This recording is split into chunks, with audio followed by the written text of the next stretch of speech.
So I'm trying to be louder on this. Let me know if it's loud enough or if the volume is too low, because I feel like when I have my headphones in, it's too low maybe. One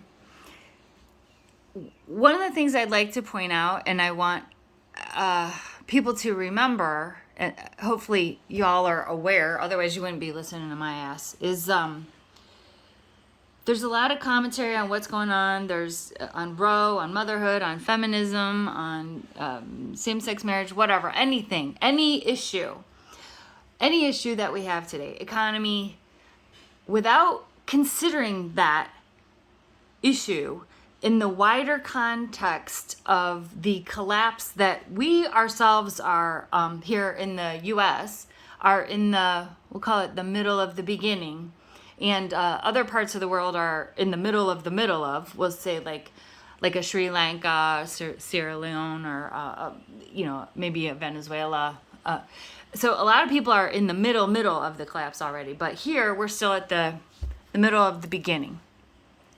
And without considering the inevitable result of this collapse, which is human extinction, and if hopefully not the extinction of almost everybody else on the planet, maybe some tardigrades will survive, but without considering that, then you're just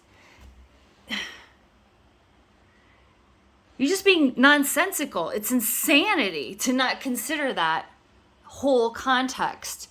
And if you don't understand, I'm not going to say believe, because it's not a belief. If you don't understand that is what we are undergoing right now, the whatever, insert your favorite number here, I'll say 7th mass extinction event. Without having that context, you can't come up with anything that makes any sense at all. And you're going to defend things like motherhood, like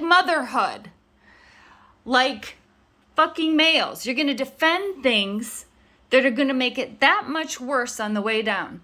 My hope had been, and I thought COVID was a great opportunity for this, right? To throw the old book out, go local community focused, get in touch with our neighbors, get in touch with our earth, grow our own food, stop doing stupid shit like I'll just, getting our nails done, or probably remodeling kitchens, or buying new cars, or any of that, right? Like all of the things of going to Target, I am not without sin. And I'm not saying this in a way that like, oh, we should have all stopped doing this. But as a society, if we had taken the opportunity the pandemic presented to stop doing all the stupid shit that is only hastening our demise, and start doing some honestly more fun. I know I look sweaty and dirty all the time, but it's way so much more fun than what I used to do, which is sit in front of a computer for 10 hours a day. I really can't tell you how thrilling it is to watch a flower come up, or the beans are coming in. Oh my God, our tomatoes you can see them from 3 feet away now. That's exciting, and it means something, and it's real, versus the soul-sucking, what is David Graeber, bullshit job that I had before. And that was what I wished for everyone. I hoped that as a society, we could slow the fuck down, look around, and look at what was coming, and really change how we were proceeding. And not that it would stop collapse, because my understanding is that it is not stoppable at this point. If you think about all the stuff that's in the pipeline, pun intended, we're 20 years behind or 40 years behind, depending on the emissions. So it's only going to get way worse. And it's not just climate, right? I use that as a shorthand, but it's the entire collapse of the biosphere. It's the ocean acidification. It's the death of every fish in the oceans. We stopped eating fish years ago for that reason. It's the lack of biodiversity. It's the load that our livestock and our people and our agriculture and our cutting and burning and removing all the natural things that could possibly heal up the earth, like the Amazon's a net emitter now, right? Instead of a carbon suck. And we watched that happen in real time, y'all. That was real time. We watched it change. So, if you haven't watched, I know I've mentioned this before, if you haven't watched Albert's video on the exponential function, please do. I will put a link in the description for you. But it's not a matter of belief, it's a matter of understanding the science. And that what we've seen so far is nothing compared to what's coming. Okay, so given that context, everything we do should have been considered in that context. And COVID, like I said, was the perfect window for that. And what do? We started fighting about masks and vaccines and the stupidest fucking shit and crying about face diapers and crying about jabs and making it all about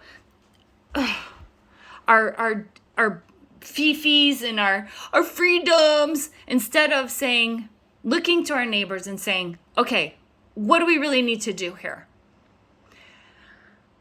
And it's just so tragic because it could have made the way down dignified and humane, and maybe we could have left something behind that wasn't us. I think we're done.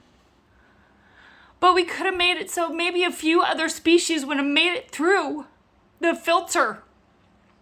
But I don't see it now. I think cockroaches and tardigrades, like I say, are our best bet, and that's pretty sad. And it would have been fun. It would have been sad but fun. But how fun is it to walk around pretending like the sky isn't literally falling? Because kids, the sky is falling. And if you don't think about whether you want to be fucking males, how you want to spend your time going out, what you want to leave behind, you're living in La La Land. You're literally, it's insanity. It's insanity. And, that old, was it Albert Einstein, who I believe stole a lot of work from his first wife, said, doing the same thing over and over again and expecting a different result is insanity. And that's what breeding is right now. And that's are you hoping for the aliens to come down and save us? Is that what you think is going to happen? It's not. It's not. And all of this is distracting us from what we really need to be doing, which is slowing down, looking around, and thinking about how we want to manage our extinction. And whether or not it's possible to leave something behind for what comes next. We've sucked everything out of the biosphere. The soils are gone, y'all. They're gone. And they haven't even blown away yet, but they're dead. They're dead. And it didn't have to be that way.